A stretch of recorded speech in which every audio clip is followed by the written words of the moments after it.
최근 군사무기 분야에서 놀라운 반전의 주인공이 등장했습니다. 바로 보포스 L70이라는 이름의 40mm 대공포인데요. 한때 역사의 뒤안길로 사라질 뻔했던 전통적인 대공포가 21세기의 새 시대를 맞이할 전망이라는데 어떻게 된 것인지 리얼 웨폰에서 확인하시죠. 그 전에 구독, 좋아요, 알림 설정은 100만 구독자 달성에 아주 든든한 힘이 됩니다.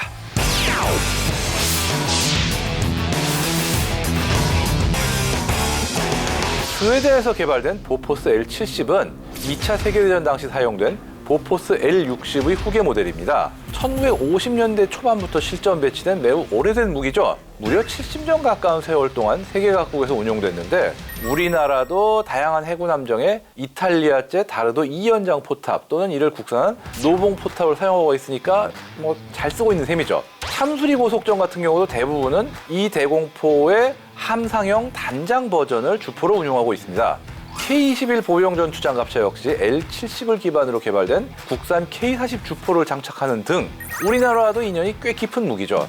참고로 L70에서 이 숫자 70은 구경장, 즉 포신의 길이를 나타내는데요. 이 L70, 즉 70 구경장은 포신이 이 40mm 구경의 70배 길이라는 뜻입니다. 즉 포신이 2.8m에 달한다는 이야기인데 긴 편이죠. 이게 무기의 역사가 오래된 편이다 보니까 이미 도태시킨 나라들도 있긴 하지만 여전히 꽤 많은 나라가 이 포를 현역 방공 무기로 운용하고 있는데요. 오히려 최근에 더욱 주목받는 추세입니다. 사실 대공포는 그 자체가 구식이 되어간다는 인상이 강했지만 이게 2000년대 들어서면서 상황이 조금씩 달라지고 있는 추세입니다. 전통적인 대공포의 첨단 기술이 접목되기 시작하면서 신개념의 대공포들이 하나둘씩 등장했고 이게 사람들의 주목을 끈 거죠. 그 선두주자가 바로 세계적으로도 잘 알려진 35mm의 웰리콘 대공포 체계지만 스웨덴의 보포스 L70도 이에 질세라 꾸준히 개량을 이어오며 뒤를 바짝 쫓고 있습니다. 그렇다면 40mm가 재조명되는 특별한 이유가 있나요? 이 35mm든 40mm든 대구경 대공포가 다시 주목받는 이유는 드론 같은 신종 위협의 등장 때문이죠. 이 35mm 웰리콘 체계는 레이더와 사격 통제 장치가 유기적으로 연결된 복합 시스템으로 처음부터 개발이 됐는데 위협에 빠르게 대응할 수 있어서 많은 관심을 받고 있고요. 40mm는 강력한 화력과 폭넓은 운용성 면에서 강점을 가집니다.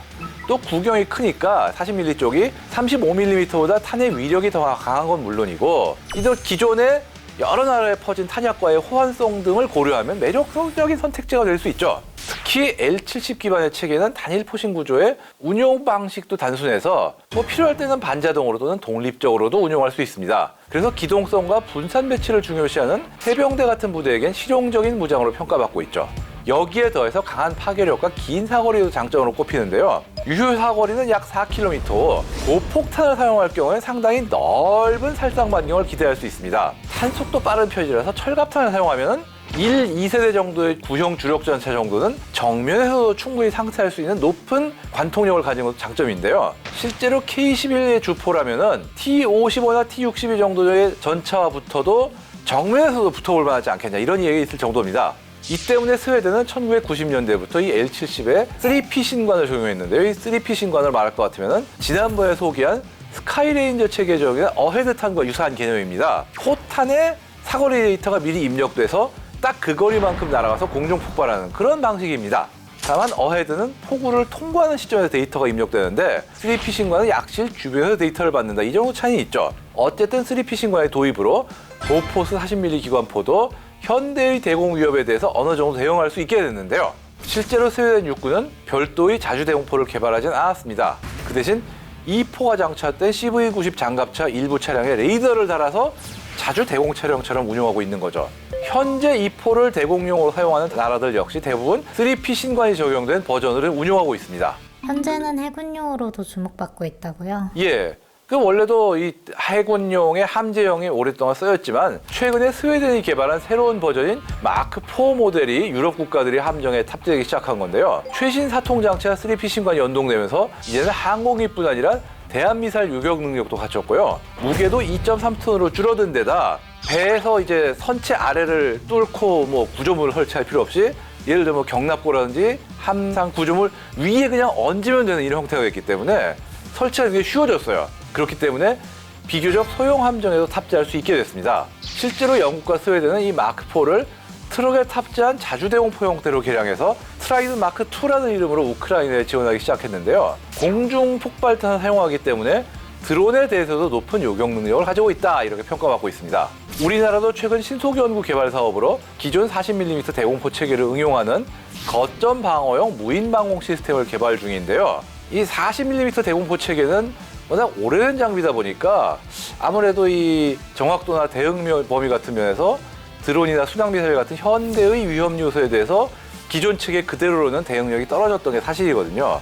그런 와중에도 북한은 무인기 전력을 꾸준히 강화할 수 있고 다양한 소형 드론을 실전 배치하는 등 도발 수위가 높아지고 있죠. 따라서 우리 군도 이제 신속 대응이 가능한 방공 수단을 갖추는 게 시급한 과제로 떠올랐고요.